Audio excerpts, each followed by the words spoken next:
Welcome to Rabba Fairy Tales. Let the magic begin. एक दफा का जिक्र है कि निहायत खूबसूरत वादी ए नूरानी के एक छोटे से गांव में एक मेहनती मोची अपनी बीवी के साथ रहता था। अल्लाह ने उन्हें एक खूबसूरत और मासूम बेटी से नवाजा था जिसका नाम होरैन था। होरैन चांदनी की तरह पुरकशिश और हसीन थी। होरैन अपने वालिदैन से बेइंतहा मोहब्बत करती थी और बचपन ही से घर के कामों में उनका हाथ बटाती थी। अगर उसकी माँ खाना बनाती तो होरैन बर्तन धो देती और अगर माँ कपड़े धोती तो वो उन्हें सुखा देती। उसकी माँ ने कभी भी उस पर सख्ती नहीं की, बल्कि हमेशा प्यार और नरमी से उसकी परवरिश की। जब होरैन 18 बरस की हुई तो गांव में अचानक एक वबा फैल गई। इस वबा की जद में आकर होरैन की माँ सख्त बीमार हो गई और कुछ ही दिनों बाद उसका इंतकाल हो गया। इस सदमे के बाद होरैन और उसके वालिद दोनों तन्हा रह गए। अब घर की वाहिद औलाद होने के नाते घर की सारी जिम्मेदारी होरैन के कंधों पर आ गई। उसके वालिद सुबह सवेरे अपनी दुकान चले जाते, जबकि होरैन घर के तमाम काम संभालती। सफाई, बर्तन धोना और कपड़े धोना सब कुछ वो खुद करती। होरैन को फूलों से बहुत शौक था। वो घर के छोटे से बाग में तरह तरह के फूल उगाती और फिर उन्हें बाजार में बेच आती ताकि कुछ पैसे कमाकर अपने वालिद का हाथ बटा सके। इस तरह वो कम उम्री में ही सब्र, मेहनत और कुर्बानी की जिंदा मिसाल बन चुकी थी। दूसरी तरफ वादी के करीब ही एक शानदार महल था जहां बादशाह साहिर अपनी मलिका के साथ रहता था। उनकी वाहिद औलाद उनका इकलौता बेटा था जिसका नाम जंश था। बादशाह और मल्लिका ने उसे हद से ज्यादा लाड और नरमी दी थी, जिसकी वजह से वह बदतमीज और बद इखलाका हो गया था। वह हर शख्स से बदतमीजी से बात करता और किसी का एहसास नहीं करता था। एक दिन महल की एक नौकरानी उसके कमरे में जूस का ग्लास लेकर जा रही थी कि गलती से उसके हाथ से ग्लास गिर गया और टूट गया। जंश ने इस बात पर उसे बुरी तरह डांट दिया। नौकरानी रोते हुए कमरे से बाहर भाग गई। जब इस वाकया का पता बादशाह और मल्लिका को चला तो उन्होंने जंश को सजा देने का फैसला किया। अगर आपने चैनल को सब्सक्राइब नहीं किया तो आगे की कहानी देखने के लिए जल्दी से सब्सक्राइब करें। उन्होंने कहा कि अब तुम महल से दूर एक सादा घर में रहोगे जहां तुम्हें मेहनत करनी होगी और अपनी रोजी खुद कमानी होगी।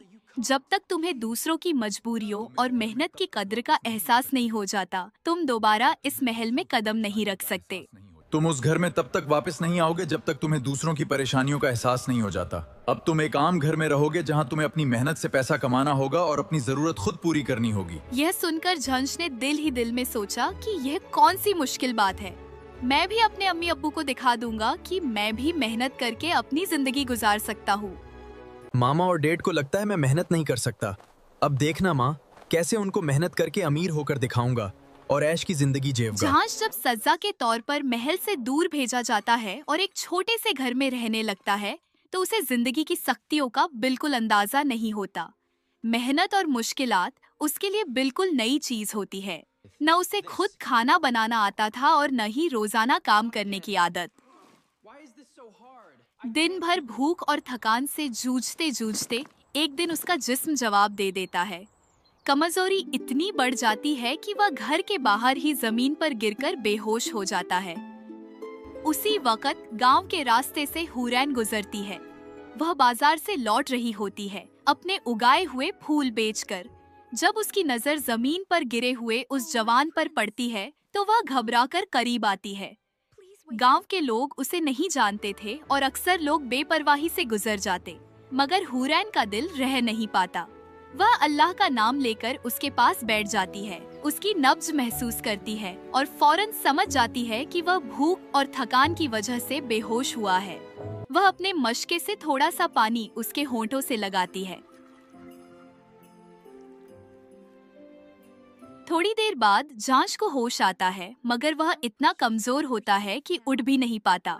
हुरैन उसकी मदद से उसे अपने घर ले जाती है, जहां वह उसे आराम करवाती है और अपने हाथों से बनी हुई सादा सी दवा पिलाती है।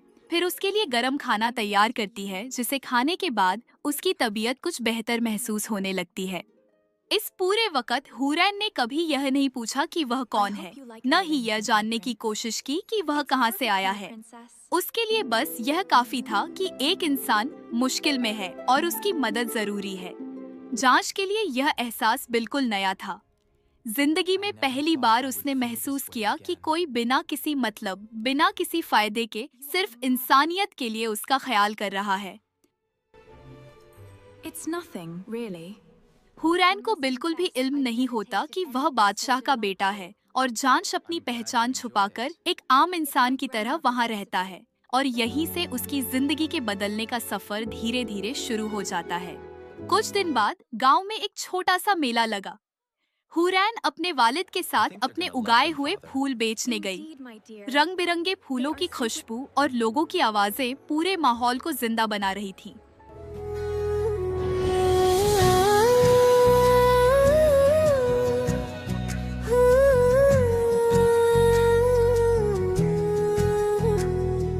चांदनी सी रात, रंगों का जहां, मेहनत की खुशबू, मिट्टी की पहचान,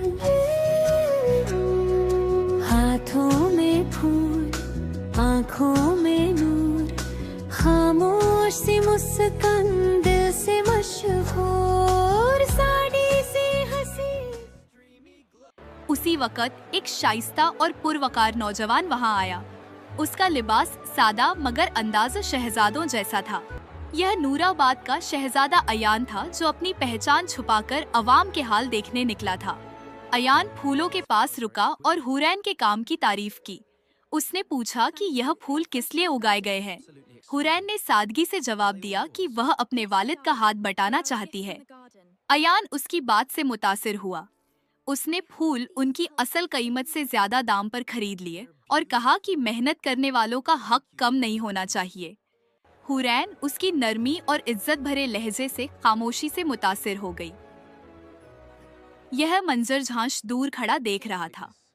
अयान का सुलझा हुआ रवैया, हुरैन की मुस्कुराहट और लोगों की इज्जत, यह सब उसके दिल में अजीब सी जलन पैदा करने लगा। पहली बार उसे महसूस हुआ कि अगर वह अपने आप को न बदला तो वह हुरैन को खो सकता है।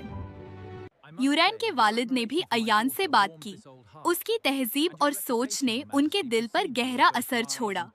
उन्होंने दिल ही दिल में दुआ की कि अगर अल्लाह ने हुरैन के लिए किसी को चुना है तो वह ऐसा ही नेक और शरीफ हो।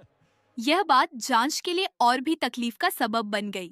अब गांव में एक खामोश सी मुकाबलाबाजी शुरू हो चुकी थी, मगर यह बात अभी किसी पर भी जाहिर नहीं हुई थी कि शहजादा अयान सिर्फ लोगों को दिखाने के लिए शरीफ और नेक बनता था, जबकि हकीकत में वह निहायत ही मक्कार और खुदगर्ज था।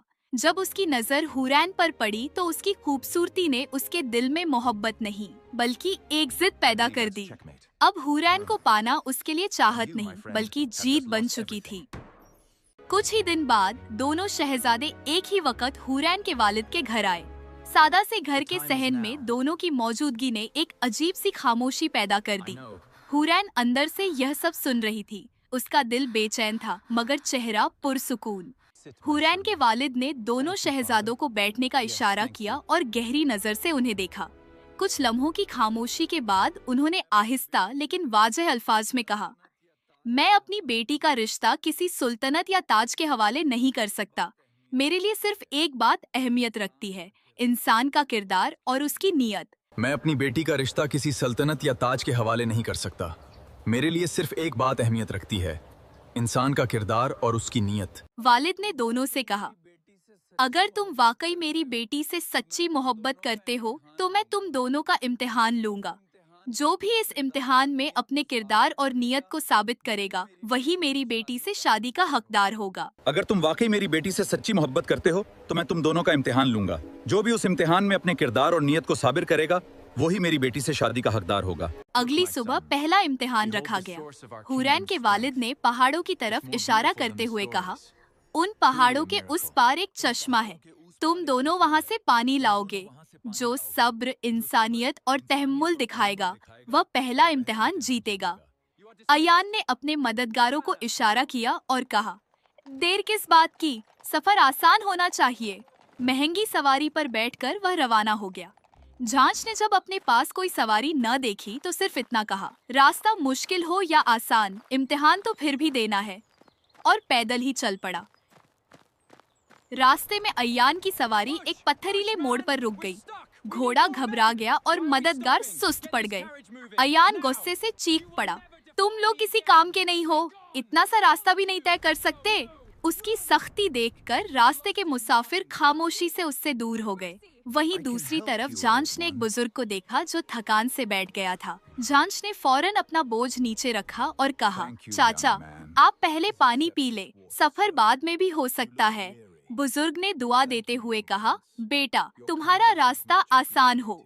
झांझ ने बिना शिकायत के अपना सफर जारी रखा। उसके पांव जख्मी हो गए, मगर उसने एक बार भी रुककर अफसोस नहीं किया। आखिरकार दोनों चश्मे तक पहुंच गए। अयान ने जल्दी से पानी भरा और वापस चल दिया, जबकि झांझ ने पहले चश्मे के पास बैठकर शुक्र अदा किया, फिर पानी लिया और आहिस्ता आहिस्ता वापस लौटा।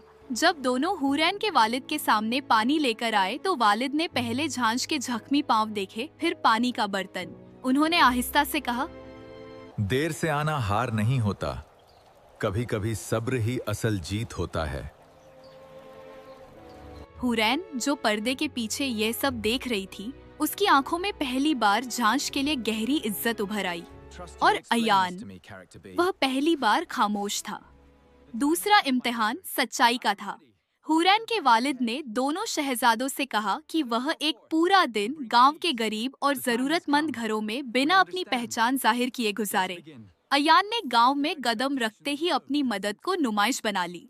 उसने कुछ सिक्के बांटे, 2-4 मीठी बातें की, और जब उसे लगा कि कोई देखने वाला नहीं रहा तो उसका लहजा सख्त हो गया। गरीबों के घरों में ज्यादा देर रुकना उसे गवारा न था।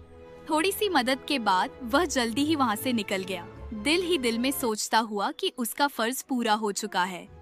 झांझ ने बिल्कुल मुख्तलिफ रास्ता इख्तियार किया। उसने अपनी पहचान छुपाकर एक कच्चे घर का दरवाजा खटखटाया। वहाँ रहने वालों के साथ फर्श पर बैठकर सादा खाना खाया, उनके बच्चों से बातें की और उनके रोज के कामों में हाथ बटाया। उसने न कोई एहसान जताया, न ही कोई शिकायत की। गांव वालों के दुख सुख को महसूस करते हुए उसकी आंखों में शर्मिंदगी और सीखने की चाहत साफ नजर आ रही थी। इसी दौरान हुरैन दूर से यह सब मंजर देख रही थी। उसने झांझ की आंखों में न फख्र देखा, न घमंड, बल्कि एक खामोश नरमी और सच्चाई महसूस की। उस पल उसका दिल पहली बार झांझ के लिए बेइख्तियार दुआ बन गया, क्योंकि सच्चाई बिना अल्फाज के भी पहचानी जा सकती है। तीसरा और आखिरी इम्तिहान कुर्बानी का था।